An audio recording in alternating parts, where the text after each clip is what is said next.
ఇంక మొత్తం అలాగే పడిపోతాయండి. అవి బాగా నైస్‌గా పుసుగా పడతాయి. ఎంత బాగా పడతాయో చూడండి.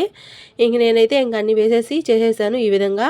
ఇంక దీంట్లో కావాల్సినది ఛార్జింగ్ అయిపోతుంది. దీనికి కావాల్సిన ఐటెమ్ చూపిద్దామంటే అసలు ఛార్జింగ్ లేదు. ఇంక వేరే సెల్‌లో తీద్దామంటే లైటింగ్ లేదు.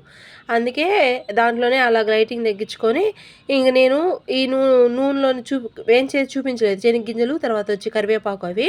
ఇంక డైరెక్ట్‌గా అవన్నీ వేయించేసిన తర్వాతే ఇంక బాగా మిక్చర్ అనేది ఏం చేసుకున్నాను కదా! ఆ గిన్నెలో ఏసి పెట్టుకునేసి ఆ తర్వాత శనక్కాయ పప్పులు, తర్వాత తెల్లగడ్డ ఒక రవ్వ, కొంచెం కరివేపాకు, కొంచెం మిరప్పొడి, కొంచెం ఉప్పు వేసుకునేసి బాగా కలుపుకునేసాను. ఇక ఇటు ఇంట్లో అన్నం తినేటప్పుడు పనికొస్తుంది.